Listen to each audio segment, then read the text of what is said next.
भारत को हमेशा हमेशा के लिए अगर गुलाम बनाना है तो इसकी देशी और सांस्कृतिक शिक्षा व्यवस्था को पूरी तरह से ध्वस्त करना होगा और उसकी जगह अंग्रेजी शिक्षा व्यवस्था लानी होगी। और तभी इस देश में शरीर से हिंदुस्तानी लेकिन दिमाग से अंग्रेज पैदा होंगे और जब इस देश की यूनिवर्सिटी से निकलेंगे तो हमारे हित में काम करेंगे।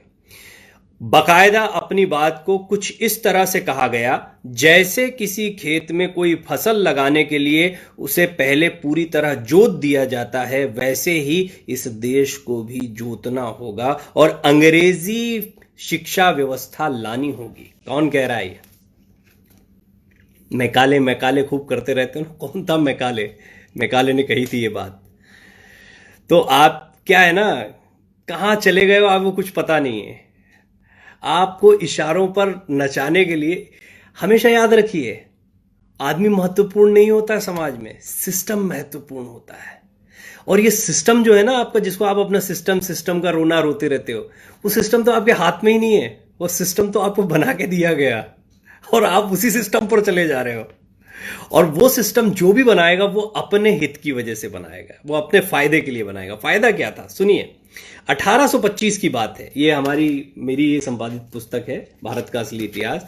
इसमें हमने काफ़ी शोधपूर्ण चीज़ें, बहुत सारे राइटर्स हैं, देश के बड़े सम्मानित बुद्धिजीवी थे जिन्होंने इसमें काफ़ी सारी चीज़ें लिखी हैं। हर पंथ के हैं, मतलब वो चाहे आप उनको दक्षिणपंथी कह लीजिए, वाम, सब ने अपने अपने विचार रखे थे और उसके आधार पर हमने एक शोधपूर्ण पुस्तक को रखा। अब इसमें सबसे पहले तो ये जो मेरा वाला हिस्सा है उसमें से मैं आपको एक महत्वपूर्ण बात बता रहा हूं। बात 1825 के लगभग की है, जब ईस्ट इंडिया कंपनी वित्तीय रूप से संक्रमण काल से गुजर रही थी और ये संकट उसे दिवालियेपन की कगार पर पहुंचा सकता था। कंपनी का काम करने के लिए ब्रिटेन के स्नातक मंगाना बहुत महंगा पड़ता था, बड़ा भारी पड़ता था, कंपनी के पास पैसा नहीं था। तो 1828 में, आप सुनिएगा गौर से, क्यों ये शिक्षा व्यवस्था, क्या अंग्रेजों को जरूरत है भारत में शिक्षा व्यवस्था लाने की? आप सोचते होंगे ना, कई बार सवाल आएगा, भाई जब गुलामी है तो मजदूर बनाते, शिक्षित क्यों कर रहे हो, पढ़ा लिखा क्यों रहे हो? कभी सोचा? क्यों सोचोगे भाई, कहाँ सोचने की फुर्सत। अभी देखोगे जरा सा तुरंत आगे निकल जाओगे। अभी तो गेम देखना है, अभी तो गाना देखना है, हा? अभी तो राजनीति करना है, अभी तो इधर उधर पोस्ट पे कमेंट करना है।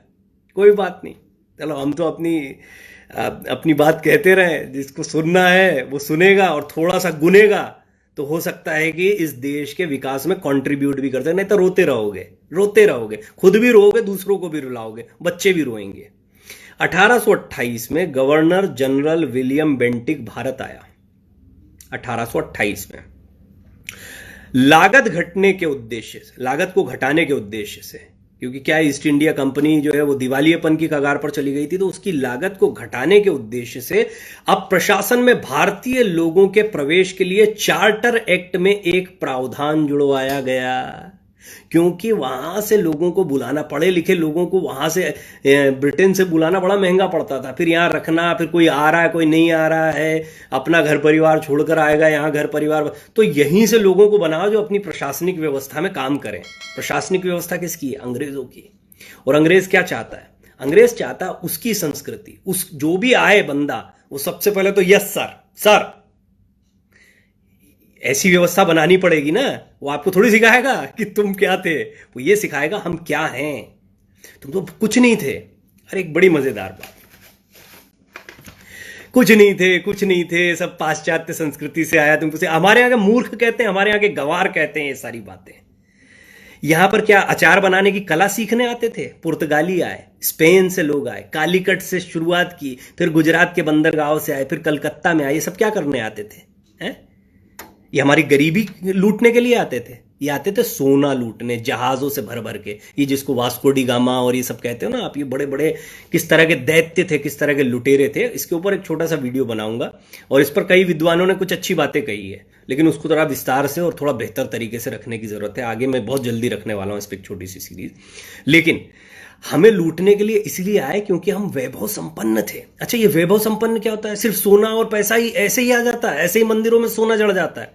वैभव संपन्नता तब आती है जब किसी के पास ज्ञान होता है, किसी के पास शिल्प कला होती है, किसी के पास इंजीनियरिंग की कला होती है, किसी के पास साहित्य होता है, किसी के पास सृजन की शक्ति होती है, तब आपके पास संपन्नता आती है। संपन्नता ऐसा नहीं कि कहीं से पैसे निकल आए। तो अफ्रीका के जंगलों में भी प्राकृतिक संपदा भरपूर रही है, और देखने को देखा जाए तो सिंगापुर में कुछ भी नहीं रहा, लेकिन उन्होंने संपन्नता हासिल कर ली। तो संपन्नता का सिर्फ प्राकृतिक संपदा से लेना देना नहीं होता है, किस तरह से उसको यूटिलाइज किया जाता है। मानव मात्र अपने संपदा को बर्बाद कर रहा है या उसका संरक्षण करके अपने लिए उसका इस्तेमाल कर रहा है, इसको शिक्षा कहते हैं। अब कुल मिला के ये भारतीय शिक्षा पद्धति थी, ये सिखाते थे। इसीलिए हमारे यहाँ वैभव संपन्नता थी, और लगातार लुटेरे हमारे यहाँ क्यों? क्योंकि वो कबीलाई थे, उनको कुछ नहीं आता था, तो उन्हें पता था कि वहां पर सब कुछ। उन्हें एक चीज आती थी, मारो और चुरा कर ले जाओ, लूट कर ले जाओ।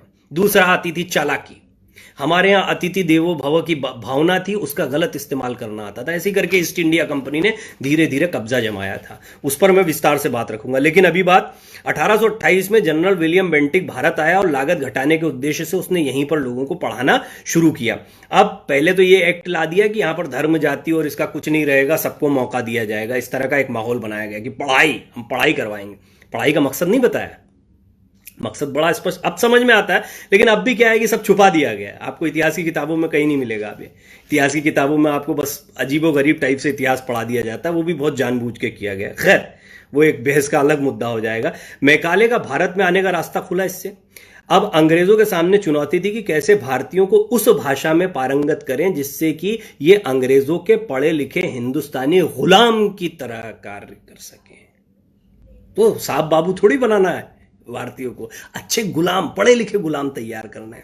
इस कार्य को आगे बढ़ाया general committee of public instruction के अध्यक्ष थॉमस बेमिंगटन मैकाले ने। 1858 में मैकाले द्वारा इंडियन एजुकेशन एक्ट बनाया गया था।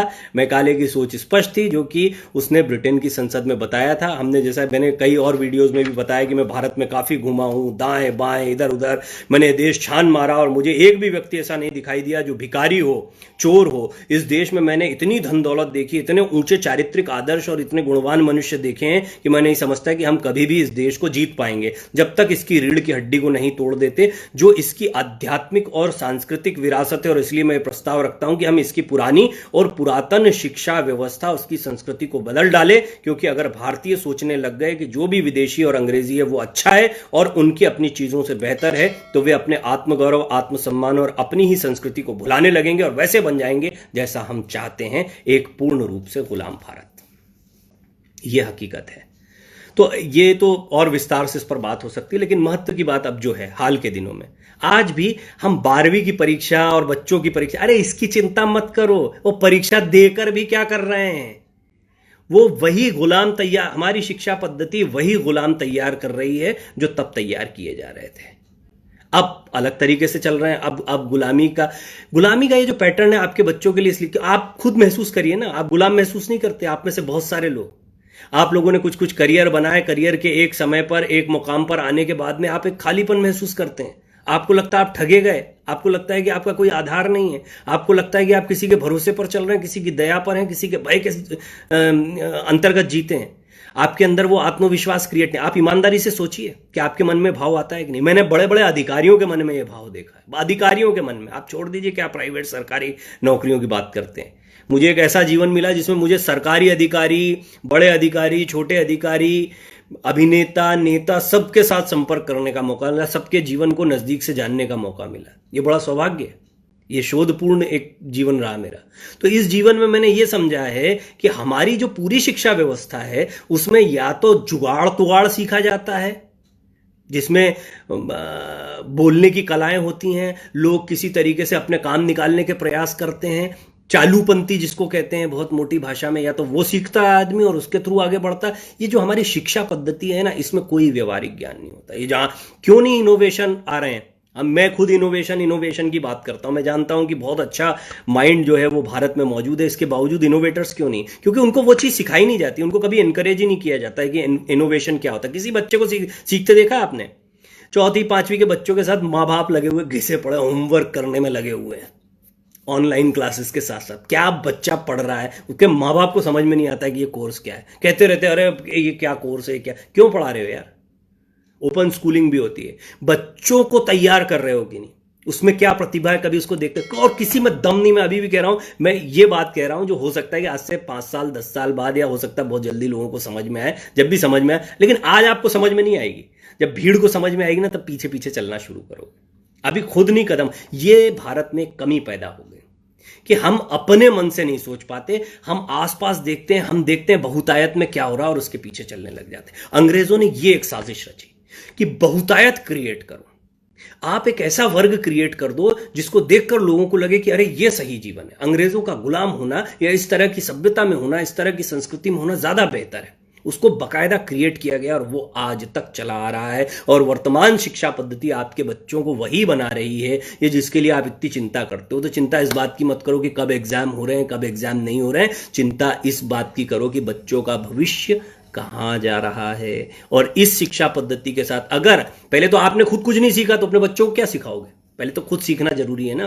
जब खुद ही कुछ नहीं सीखा तो बच्चे क्या सीखेंगे? खैर, आपने नहीं सीखा तो कोई बात नहीं, लेकिन बच्चों का भविष्य तो संवार सकते हो। कैसे? उसके अंदर की प्रतिभा को बाहर आने दो, उसको स्वयं को जानने दो, उसको अपने अंदर की सृजनशीलता को। और ये इसका तरीका क्या है? इसका तरीका बहुत ही आसान है। भारत की पुरातन शिक्षा पद्धति, भारत की पुरातन शिक्षा पद्धति में सबसे पहले आध्यात्मिक जागृति, स्वयं को जानना, स्वयं के सत्य को जानना, इन सारी चीजों पर जोर दिया जाता था। जिसको आप सोचते हो कि अरे पता नहीं क्या यार, ये और ध्यान और ऐसी चीज। अरे भाई, जब आप स्ट्रांग होगे तो आप अपने आप शोध कर लोगे। आइंस्टीन किसी स्कूल नहीं गया, सारे लोग पीएचडी कर रहे हैं। कबीर कभी किसी स्कूल कॉलेज नहीं गए, कुछ पढ़ा लिखा नहीं, बड़े बड़े लोग पीएचडी कर रहे हैं उनके ऊपर, बड़े बड़े साहित्यकार उनको लिखते रहते हैं। ओके, ये तो पुराने लोगों की बात हो गई। नए दौर में आपको कोई निकलता दिखाई देता? वैसे मैंने कई प्रतिभाशाली लोग देखे हैं, और आप जितने भी प्रतिभाशाली देखोगे, कोई स्कूल एजुकेशन से, कॉलेज एजुकेशन से प्रतिभाशाली नहीं बन रहा है। नहीं तो हर अच्छे कॉलेज से ढेर सारे प्रतिभाशाली निकलते हैं। हर बड़े कॉलेज का या बहुत प्रसिद्ध कॉलेज का या स्कूल का बच्चा प्रसिद्ध नहीं हो जाता। कुछ एक बच्चे निकलते हैं तो वो खुद की अपनी प्रतिभा होती है, उनकी अपनी जद्दोजहद होती है। किसी शिक्षा पद्धति को इसका क्रेडिट मत दीजिए। उम्मीद करता हूं बहुत छोटे में अपनी बात कहने की कोशिश की, आपको समझ आएगी। बहुत बहुत धन्यवाद ध्यानपूर्वक सुनने के लिए। अच्छा लगे तो बात आगे बढ़ाओ, और अच्छा लगेगा तो आगे इस पर और थोड़ी विस्तृत बात की।